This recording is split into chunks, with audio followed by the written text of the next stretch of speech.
Hello दोस्तों, बैटरन्स नमस्कार। मैं दीवान सिंह।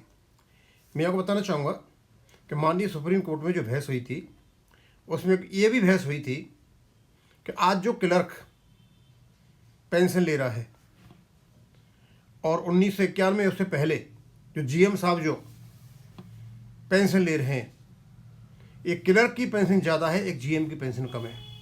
इसी प्रकार का कुछ कैलकुलेशन मुझे आमिया कुमार जी के यूट्यूब पर मिला। वो वहाँ कैलकुलेशन बता रहे हैं किसको कितना मिल रहा है। मैं यहाँ दूसरे प्रकार से इसी को बताऊंगा जो मिल रहा है। जो कोर्ट ने जो 3 प्रकार की कैलकुलेशंस मांगे हैं वो लगभग 2 प्रकार के कैलकुलेशंस यहाँ से कन्फर्म हो रहे हैं। पहला वाला जो है वो तो ये देखा जाएगा कि हाँ उनका अपडेशन हुआ है, जो आपका रेगुलेशन 35 में है और जो अनेक्सर 1 में दे रखा है। अब यहाँ पे 3 कैलकुलेशन दे रखे हैं। एक कैलकुलेशन तो दे रखा है जनरल मैनेजर जो 1991 में रिटायर हुए थे, ठीक है। दूसरा दे रखा है जनरल मैनेजर जो 2025 में रिटायर हुए थे। अब पहले तो हम जनरल मैनेजरों के उसमें देख लेते हैं।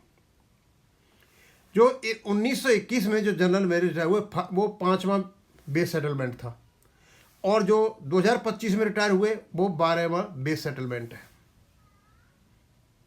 लेकिन इनके बीच में 7 सेटलमेंट निकल चुके हैं। जो 1991 में हुए उनकी आज भी 3500 बेसिक पे है। इसका मतलब बेसिक पे रिवाइज नहीं हुई है, अपडेशन नहीं हुआ है। अपडेशन होता तो ये बेसिक पे बदल गई होती। जो 1991 में बेसिक पे थी वो आज भी वही बेसिक पे है, केवल और केवल डीए जुड़ रहा। तो यही कोर्ट ने पूछा था कि आप डीए के अलावा क्या देते हो। यहाँ से कन्फर्म होता है कि they are only giving DA and nothing else. इसका मतलब उनकी पेंशन अपडेट नहीं हुई है, एक बात। दूसरी बात, ये जो 2025 में रिटायर हो रहे हैं इनकी बेसिक पे 1,73,860 थी, लेकिन इनका पेंशन का बेसिक पे है 86,930 और उसमें इतना डीए जुड़ गया 1,08,662 आज। यहाँ कैसे पहुँची? क्योंकि इनका अपडेशन होता चला गया। 7 सेटलमेंट बीच में निकल गए। 7 सेटलमेंट का जो अपडेशन नहीं मिला किसको, 1991 वालों को, इसलिए ये तो रह गए 57,000 पे और ये रह गए 108। लगभग आज के जनरल मैनेजर की जो 2025 में निकल रहा है उसकी दूनी बेसिक पे है। यही कोर्ट चाहता है।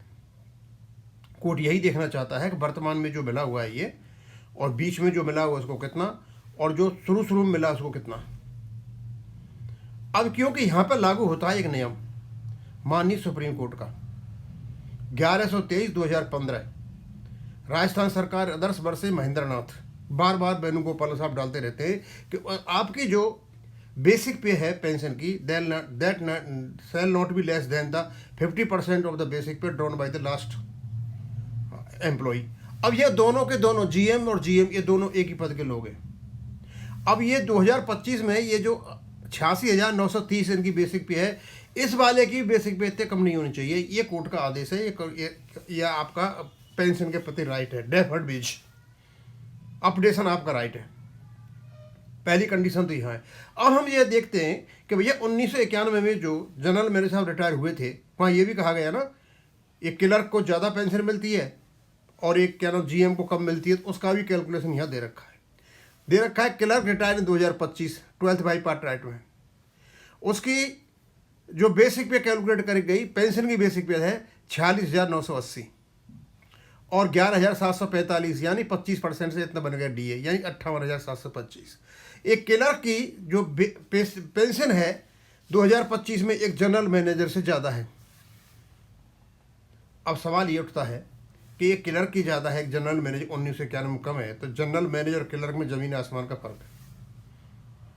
अपना लेवल ऑफ स्टैंडर्ड ये आदमी कैसे मेंटेन करता होगा 1991 वाला, ये कैसे अपना जीवन यापन करते होंगे, अपने स्टेटस को कैसे मेंटेन कर पाते होंगे। अब क्यों तो ये तो 1991 में जो रिटायर हुआ है तो आप समझ लीजिए ये तो मेरे ख्याल में 60 साल के हुए होंगे। अब 60 साल के बाद 9 और 35 और हो गए, ये तो 90 साल के ऊपर होंगे। स्वाभाविक सी बात है 1991 में जो रिटायर हुआ है। तो ये इस व्यक्ति को जो ज़्यादा होनी चाहिए थी पेंशन, उसकी तो बहुत पेंशन कम है। अब इनका पेंशन का कंपैरिजन भी दे रखा है। GM जो 1991 रिटायर हुआ 57,012 है, और GM रिटायर हुआ 2025 1,08,62 है, लेकिन क्लर्क जो रिटायर हुआ उसके 58,755। एक क्लर्क की पेंशन ज़्यादा है एक GM से 1991 रिटायर हुआ है। यही बात कोर्ट में आई थी। अब क्योंकि GM की जो 1991 रिटायर, इसकी पेंशन किसी भी हालत में इस GM से कम नहीं होनी चाहिए इससे, यही कोर्ट का आदेश है। 50% ऑफ लास्ट पे। अब इनकी जो 50% यानी 173,860 इनका लास्ट बेसिक पे है, इस बेसिक पे से ये कम नहीं होनी चाहिए। दोस्तों, मामला तो सेट हो चुका है, कोर्ट ने मान लिया, अपडेशन है। कोर्ट ने टेबल भी मांग ली, और जब इन टेबलों को कोर्ट देखेगा, स्वाभाविक सी बात है सारा का सारा तस्वीर साफ हो जाएगी कि एक्चुअली हुआ क्या है।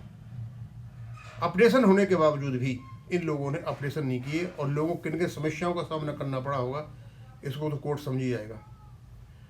और मैं तो यही सोच रहा हूँ, जब रेगुलेशन की बात हो रही है तो रेगुलेशन यदि बैंकों का लागू होता है तो ये अपडेशन भी आपका बेस सेटलमेंट वाइज होगा।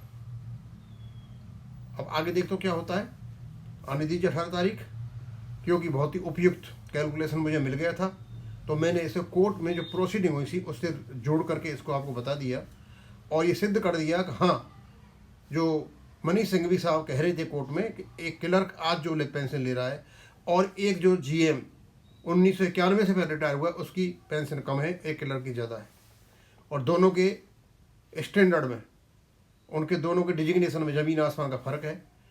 अब जो आदमी जनरल मैनेजर है वो अपना स्टेटस कैसे मेंटेन करता हो, कैसे रहता हो बच्चों के साथ और वृद्धावस्था में। अब ये तो 2025 में रिटायर हो रहा है, ये तो मेरे ख्याल में अभी 60 साल की उम्र होगी, और ये आदमी 90 से ऊपर होगा, तो अपने को कैसे सबसिस्ट करता होगा। ये सारी बातें कोर्ट के सामने आएंगी, तो सीधा सीधा आर्टिकल 21 का उल्लंघन हो रहा है, डिग्निटी और ऑनर के खिलाफ काम हो रहा है सारा, और इसको बड़े आराम से हमारे IVA वाले और UAE वाले बड़े आराम से तसल्ली से एंजॉय कर रहे हैं कि उनके पास पैसे की कमी नहीं है। अब मैं आगे नहीं करूँगा, इतना ही बता दिया। थैंक यू, धन्यवाद।